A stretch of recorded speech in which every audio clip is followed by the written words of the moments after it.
the first snow already on the 2nd of November. Like, this is very early. I don't know if it will actually stick to the ground properly and like how long it's going to last, but it's so nice. Like, I really like enjoy snow, even though there is going to be a lot of it probably, and it's going to be a pain to shovel. But still, like when it's so dark outside, especially after we turned the time with the daylight savings things, it's been so dark and depressing that if snow is on the ground, then it just makes everything so much more light and nice. So I'm very happy that we're getting the first snow.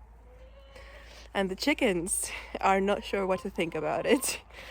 I mean, they probably are sure. They probably hate it because when the snow actually will stick to the ground, then the chickens most likely are not going to want to step on it.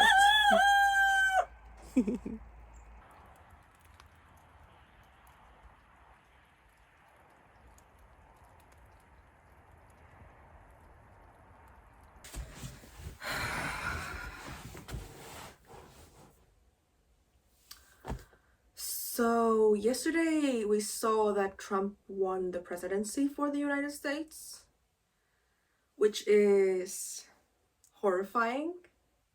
And while I am aware that neither one of the candidates would have been like a good thing for the world, because the US is very well known for its many military incursions around the world that results in many civilian deaths, thus making every single American president a war criminal, I still would have preferred if Kamala Harris had won.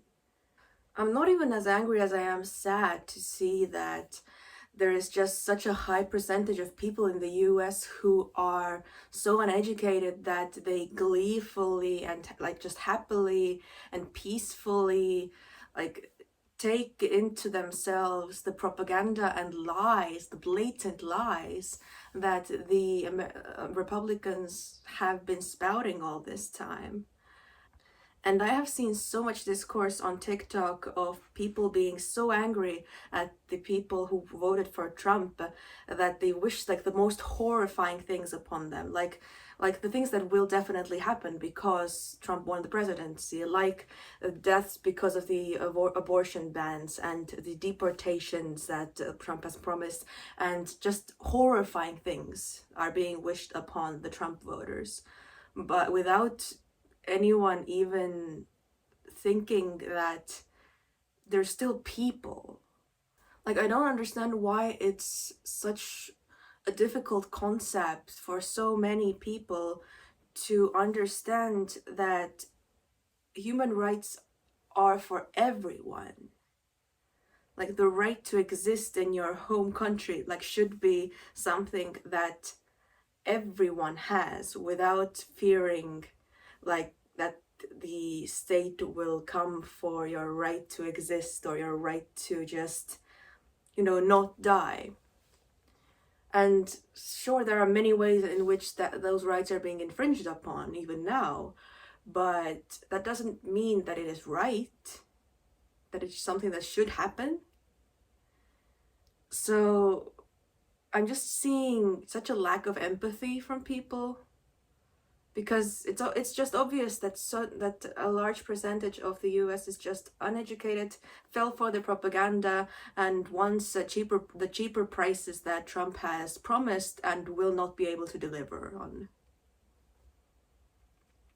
And those people should be pitied, not damned.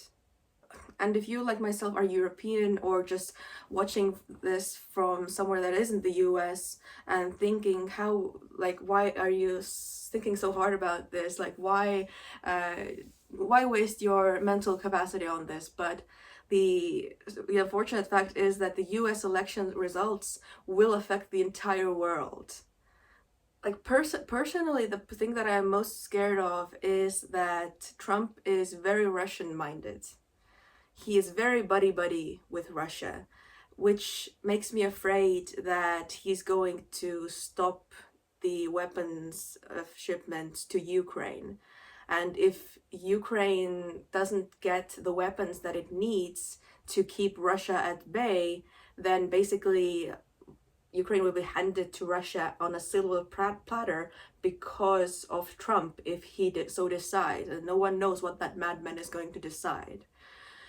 And if that happens, if Russia gets Ukraine, then that's only going to embolden Russia to see if maybe they can get more of the post-Soviet states, which is a direct threat to the Baltics, to Estonia, where I live, to the country that I love.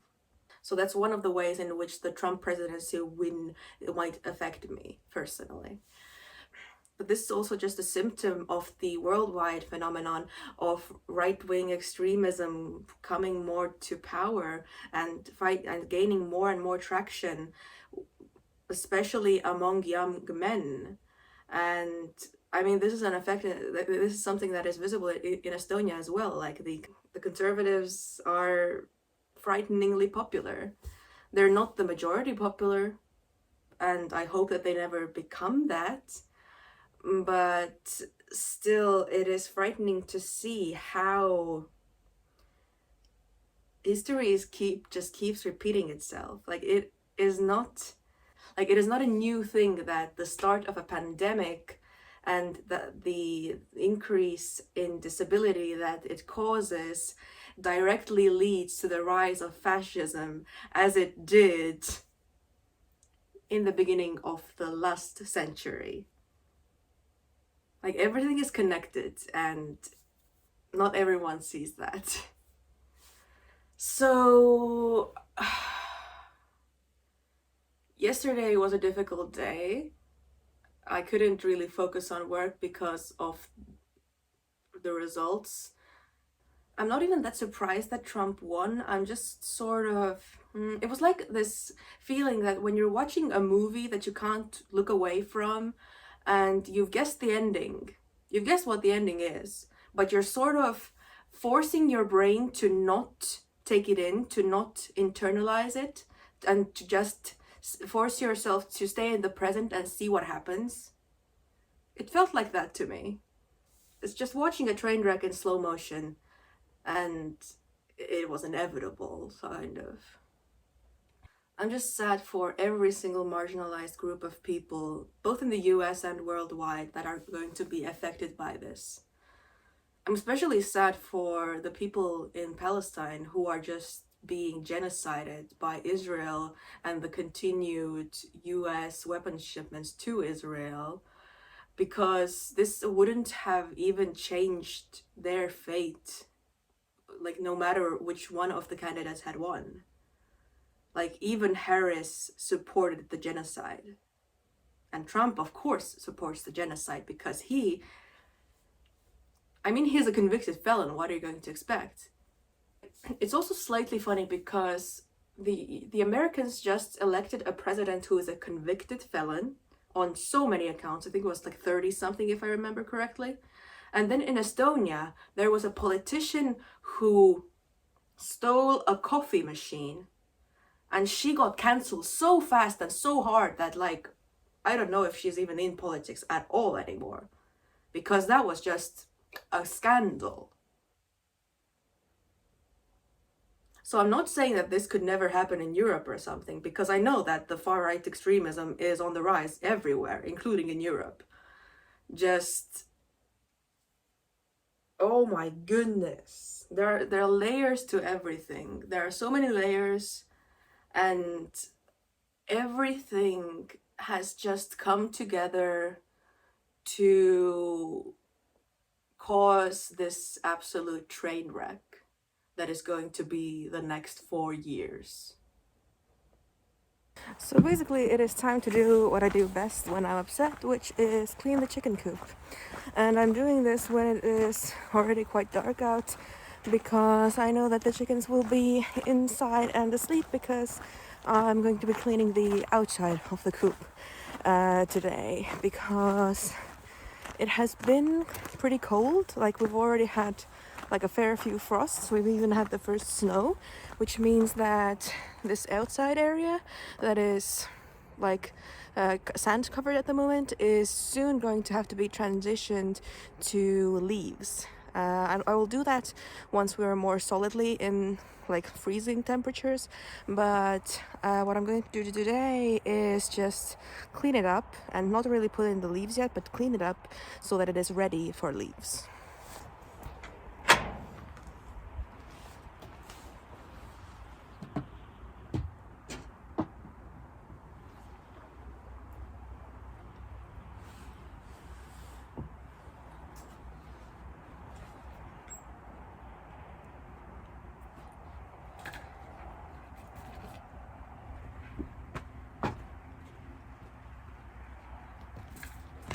I'm hoping that no one's gonna go broody again so I can get rid of the cage for the season.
Okay, I don't even know if you can see anything, but like a solid chunk of this stuff is probably going to be the sand that I brought in, but because it smelled fairly poopy and this entire cart full of stuff is not even nearly as heavy as it would be if it were pure sand, then it is very likely a solid amount of poop. So off to the compost pile it goes. Okay, so I'm now in the cellar of my parents' place, and it is way past time that I need to re-pour my cherry mead so that it doesn't have all the sediment at the bottom. So let's try and do that. All right, so this cherry mead that I started in the summer sometime has been sitting here, and I don't know doing what just sitting. It's for some reason it's a necessary part of the process to just have it sit for a while. It's been sitting in the cellar for several months, and I have been putting off this re-pour for more than a month. So I'm going to be using the same thing as before, which is the ye olde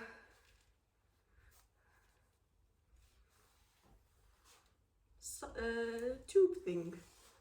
So I'm going to put it here and use gravity to suck it into this massive pot that I have here, and then it should pour here without the sediment that's at the bottom of this bucket, and the sediment part that I'm just going to be throwing away, so there is some loss involved.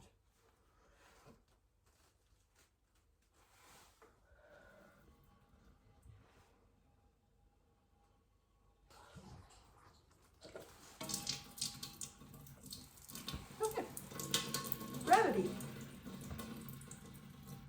Ooh, and it tastes quite nice. It tastes a lot like the honey that I put in here, which is a really good honey, so oof, I like it.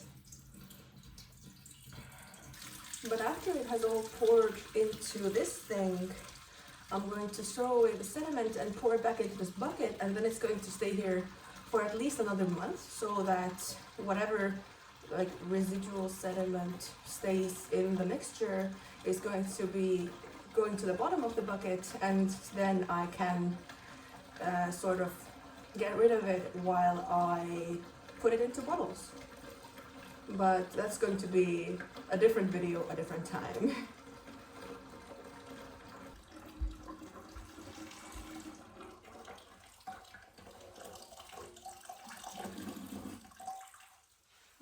And we're done.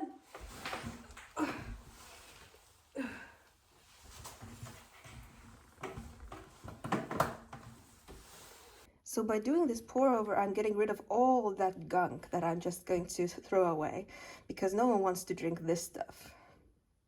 And now we pour the mega pot back into the bucket and just check out the color. Check out this gorgeous golden color.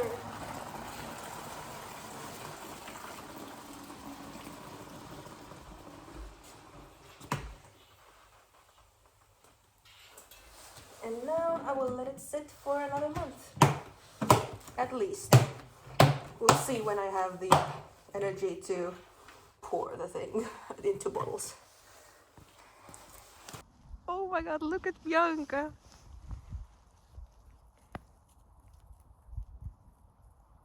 This is the silliest thing that I have ever seen a chicken do. You're climbing a tree, you silly goose. What are you doing?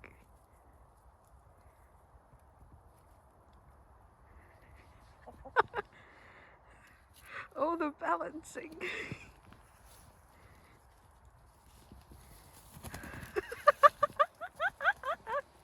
There is snow. Like a whole bunch of snow, and I just woke up and I'm sick and just so tired. At least it's not COVID, because I did 2 quick tests on different days that were very symptomatic, so like at least there's that. I don't know how I got a regular disease, but I guess the masking protection is 99 point something percent for a reason. And I haven't been sick for 2 years, so it's okay. It's just annoying that it's happening on the same time as I am taking a course that is very intense. Just a quick catch up. Basically, I have not been doing great. The October really took me out, both chronic illness and the extra seasonal depression wise, because I don't know, this year was just different. Like, in addition to the regular depression, the darkness just became so overwhelming, and I did not thrive, basically. Which is why I haven't been doing much of anything really, and not filming either or editing, because it's just, I do it when I want to. I don't force myself to do like videos when I don't want to. So I'm hoping that now that the snow is finally on the ground, and I'm hoping that the snow will stay on the ground, because when the snow is on the ground it just helps mentally so much, because then it's like even though it is still dark a lot of the time, it's kind of light out because of the snow is being white, and it helps mentally a lot. So I'm hoping that the snow will stay, even though the chickens won't be able to go outside, because the chickens hate walking in the snow with their bare feet. But you win some, you lose some. I guess yesterday was the last time that the chickens got to go for their walk. Yeah, I don't want to be like the annoying person who is like always whining, but I just want to keep this real, because I'm not always like a happy-go-lucky person. I am mostly just neutral or depressed, and this October and November has been very depressing. And also I am sick right now, which is not helping. When I first started having the symptoms, I was like freaking out because I thought I somehow got COVID again. But I'm glad that it's not COVID, because I'm still suffering from like the effects of the long COVID that I got 2 years ago. So I don't want to like get it again, because I have no idea how badly it would affect me for a second time. And yeah, I'm also taking a course right now, which is an online course, which is really good, and it's like super useful, but it's also very intense, so I am absolutely wiped out every time that it's the end of the day and I just need to spend an hour like decompressing in complete silence. It's just I get I like the sickness is not helping with the tiredness. Oh my goodness. I just want to rest. But if I didn't have the course, then I would take sick days until I'm better. But the course is really important to me because it's something that I am planning to use to build my CV for when I am going to be like starting my job search for like a programming job after my PhD. And it is like a super useful course because we're learning like Git and like how to program in like pairs and like with a group. So it is super useful. Just the social aspect of it is very tiring for me because I am autistic and also sick, and I'm not used to it. It has been a long time since I've taken a course. But I will survive. I will survive. It's only 1 week of a course. So yeah, that's the short update.